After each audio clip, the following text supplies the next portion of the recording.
Hey friend, what's going on YouTube? I know y'all don't know me, but we're going to do 20 questions today so y'all can get to know a bitch. I had my folk from TikTok send me some questions and I picked 20 that I could answer. Run it. Most supportive. I can't pick between my mother and my grandmother. They've both been extremely supportive. Riders, unconditional love. They've always nurtured my gifts and instilled confidence in me. They've also shown me how to hustle and how to get it on my own. They've shown me how I could navigate this journey just based off of the gifts that I have. Incredible women. Shout out me mama and mom. I started to present as genderqueer in high school. By the time I was 21, I was identifying as a trans woman. It was at freshman orientation in college when I first heard the word transgender, and I was like, oh shit, that's me. But it took a couple years to sink in. It took a couple years for me to truly accept it because it's a drastic change. It's a whole identity change. Advice to my younger self. I would tell my younger self, baby, you're perfect just the way you are. You will find your people, and you will recognize your greatness. This ain't glam, darling. No, I love makeup. I love hair. I love the whole art of fashion and styling. But with my work, and as much as I work, my day job, it's unrealistic for me to be glammed up with y'all all the time. I'm in the hood. I'm in the trenches. I try to stand out as least as possible. You should never expect me to be that girl that's going to be glammed in all of my content. I'm always going to be a barefaced girl. I'm always going to be a natural hair girl because I genuinely love the way that I look naturally. And I also want to promote that image for other black girls. Plus, I think it's a dope-ass statement that a black trans woman can build a platform without being pretty. I do have IG, you can go on there, feel free to go on there. Fairy.puss. I'm giving looks, you know what I mean? If I could learn anything in 24 hours, I would become completely fluent in French, Spanish, Mandarin, and Afrikaans. Global communication, baby. I'd be able to have genuine conversations with people all around the globe, essentially. That's the easy one. 3 different occasions, 3 different people. Those 3 people are the people who are closest to me in life. My mother, my grandmother, and my father. On 3 separate occasions, when I was having solo conversations with each 3 of those people, all 3 of them told me that they felt spiritually that I was never a boy. That's the most affirmed I felt as a trans woman. When I had their support, I knew I was good. I knew I could make it. Fuck what everybody else thought. Right now, it's probably triple chocolate cookie. And it's basically just chocolate cookies and cream. I love it. Fuck estrogen for giving me this craving to chocolate, but I love the ice cream. How is success treating me? Friend, you think I'm successful? Oh, Lord. You ain't seen nothing yet. The idea of being a recognizable black trans woman terrifies me. But if I gotta get used to it, I gotta get used to it, honey. Honestly, housing has never been an issue for me. And I owe a lot of that to my family. I have huge family support, and housing each other is something that we take very serious. I don't have any homeless family members. Employment, on the other hand, before I got my name and my gender marker changed, I got attacked by a coworker at one job for being trans. I would read them motherfuckers for blood when they would try me. Do you hear me? Baby, I was ready to beat one nigga up. He had came in trying to be cute for his friends. He had left out the store with his tail between his legs. I might be cunt, but I ain't no pussy. Healthcare? Bitch, that's a whole conversation by itself. That's a whole motherfucking post.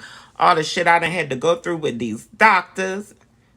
Baby, honey, don't think for a second that trans people have it easy. We don't have it as easy as we make it look.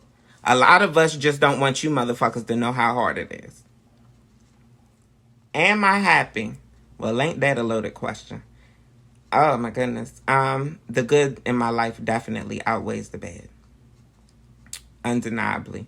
I have a lot of things in my life that I feel good about, a lot of things in my life that I'm happy about. I have a great support system. So if that's the definition, then yes, I'm very happy. But realistically, I'm still somebody who lives with depression. And the way mine is set up, I never know when it's going to hit. And there's times when I get hit with a bout of depression when there's seemingly nothing wrong. Overall, I'd say I'm happy, but I'm not content. I definitely feel like I still have work to do, which is one of the reasons why you're seeing my face on this screen. I'm the fairy, and my Kiki is the puss.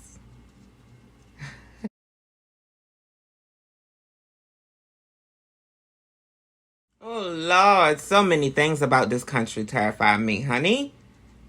I don't think I would feel comfortable living here if I wasn't born here. I think I'm just desensitized. Yeah, desensitized the puss. Mm-hmm. You desensitized too? No? Okay. Well, I might not be in the U.S. for the rest of my life. Let's just say that. The fact that guns are so normalized in this country scares me. The fact that white supremacy is so normalized in this country scares me. White supremacy and guns, the combination, scares the fuck out of me in this country. The fact that people think it's okay and you can get away with murdering black trans women in this country and it be justified by you saying that you didn't know that they were trans, even though we know that's a motherfucking lie. I'm not a huge psychic fan, but I have gone to a psychic before, and guess what? They were right. And they were right about something that I didn't even know at the time. I didn't even find out until years later that they were right. I'm open to all things spirituality. Religion? Mm-mm. I don't think that spirituality should be organized and mandated. I've been following voodoo teachings for most of my life without even realizing. I approve of voodoo. Voodoo has definitely got a bad name in this culture, but everything associated with blackness in Africa has a bad name in this culture. I'm very good at meditating. I've been meditating since I was young, and I just didn't know what it was. So, yeah. That's what I do. Those are my spiritual practices. When I read this question, I immediately thought of the first time I ever got in drag. The first time I ever intentionally presented as female. The girls took me out. I got done up. They gave their seal of approval. And I never felt as comfortable in my own skin as I had that night. And I knew it was no turning back. He's a mess. He's a fucking mess. He's a menace to society. He should be in jail. He's abusive. I'm sure that he's attempted children, even when knowing that he was positive as well. His history is disgusting. I don't want to discuss him any further. Y'all can look it up if y'all are interested. I'm just trying to figure out why he's not in jail. If I could date anybody in Hollywood, it would be Trevor Noah. And if you've been rocking with me for a minute, this ain't no surprise to you. Trevor is not my typical physical type. Y'all know I like him thick, but he do have cakes. He's just handsomely adorable. Him and I tend to think on the same frequencies in a lot of ways. And I think that he's somebody who could teach me things, but I never know unless I were able to meet him. I think I might have a pass. I think my boyfriend might have gave me a pass on Trevor Noah. So, we'll see. If I could speak to anybody, it would be my auntie, Chrissy Revlon. I feel like I do have conversations with her. I feel like she's constantly with me and watching over me. I genuinely do. But I would love to have a physical conversation with her. Just talk and hear her perspective on some of the ways my life has changed. I love you, Chrissy. Thank you. I haven't had a lot of pushback from family. I'm mainly involved in my maternal family, my mother's side. I know there's people on my father's side who felt some type of way, but I really don't give a fuck. I didn't really grow up with them like that anyway. Why would I care?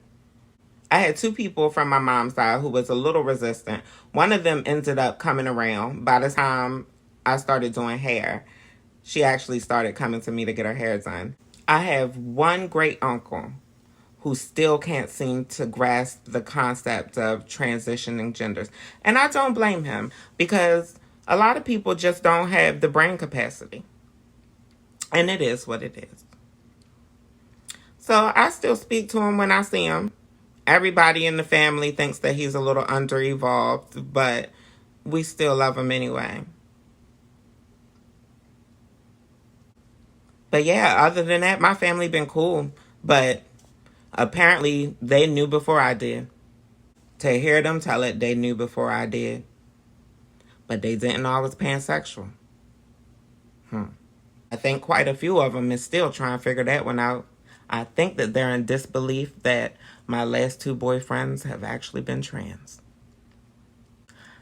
Or I don't think that they really understand what it means. Pray for them. My biggest triumph has definitely been self-actualization. I've genuinely come to a point in my life where I recognize my strengths, I recognize my weaknesses, I accept them. I accept myself as a whole for who I am. I love it. There's no greater peace than inner peace. The most difficult lesson that I've learned since transitioning: men treat women like shit. Gay men, y'all think y'all get treated bad? The most a nigga want to do is pretend he don't know your ass. You don't want to know what they do to women, and you don't want to experience it. How do I cope? That's a good question. How do I cope? That is a really good question. I'm going to have to think on that one. How do I cope? Maybe y'all could give me some suggestions in the comments on how y'all cope. Because it's a hard world out here. And I don't judge nobody for how they cope. I'm just curious at how y'all cope. You know, it's hard out here when you're trying to get the money for the rent. Y'all already know the vibes. Like, share, and subscribe. Peace, love, and blessings.